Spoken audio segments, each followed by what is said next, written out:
Wow, good evening, everyone. And today is Bible reading, and I'm going. Still got the cough still, so. Uh, mm, go. Um. So today I'm going to be reading Isaiah chapter 32.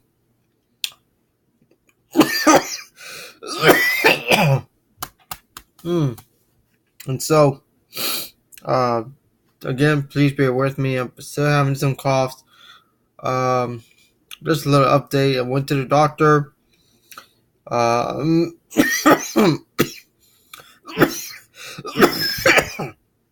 I may have some bacterial um a bacterial infection either from a chest.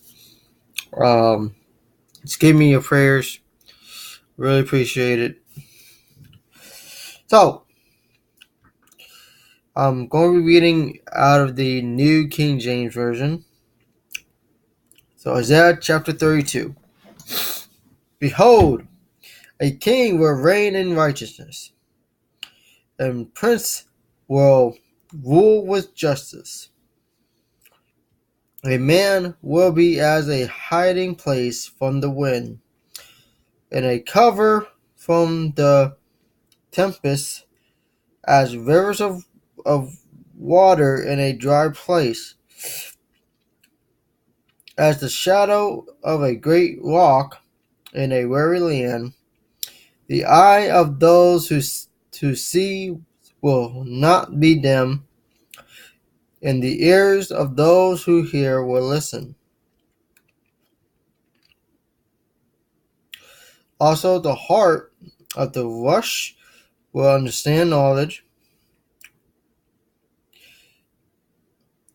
and the tongue of the stammerers will be ready to speak plainly.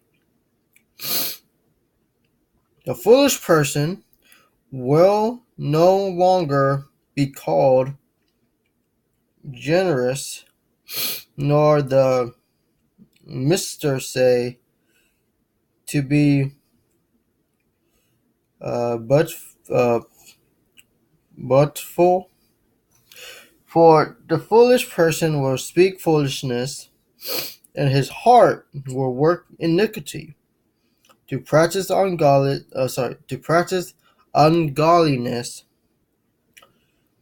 to utter error against the Lord, to keep the hunger unsatisfied, and he will cause the drink of the thirst to fail. Also, the scheme of the schemer are evil.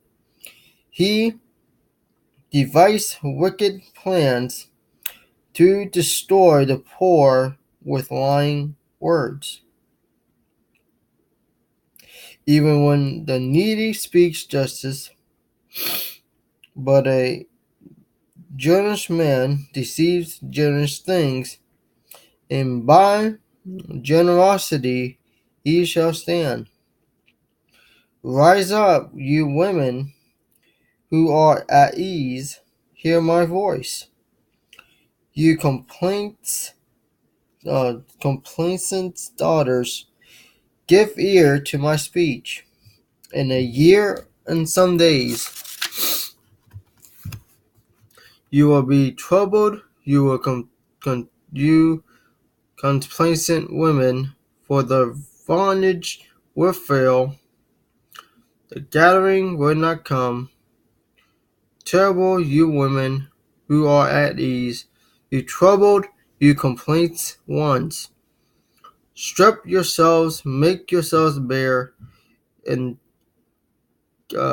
get sackcloth on your waists. People shall mourn upon their breasts for the pleasant fields, for the fruitful vine. on the land of my people will come upon thorns and bristles. Yes, on all the happy homes in the joyous city, because the palace will be forsaken. The Versailles city will be desert. The forts and towers will be layers forever. A joy of wild donkeys, a pasture of flocks, until the Spirit is poured upon us from on high, and the wilderness becomes a fruitful field, and the fruitful field is counted as a forest. Then justice will dwell in the wilderness, and the righteous remain in the fruitful field. The work of righteousness will be peace, and the effect of righteousness, quietness and assuredness forever.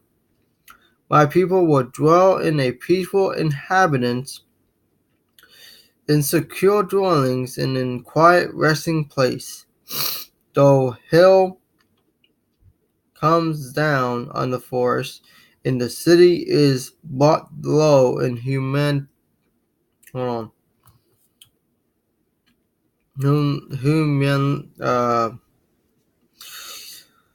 How to pronounce this? Humiliation.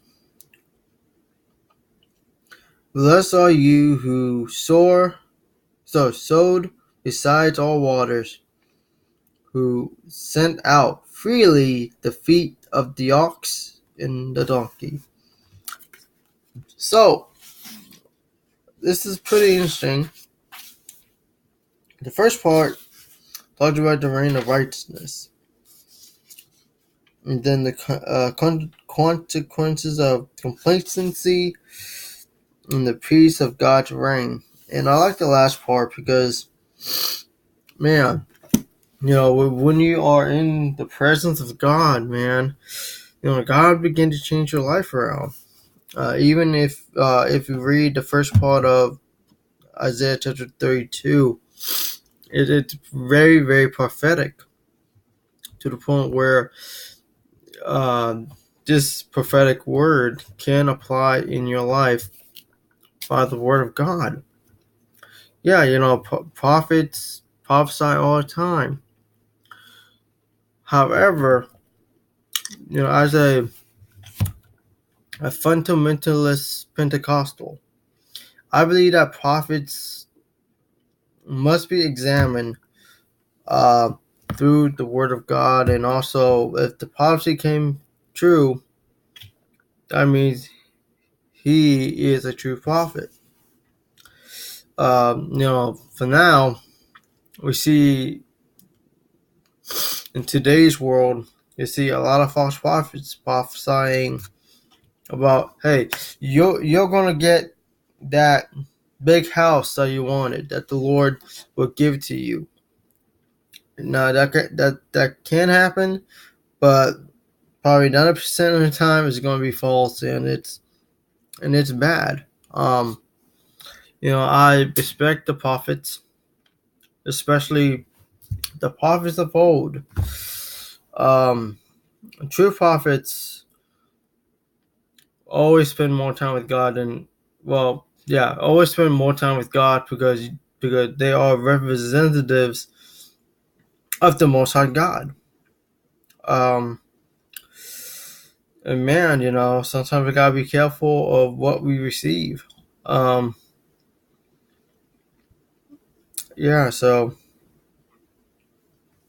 again, I thank guys for watching, and I hope that this blesses you.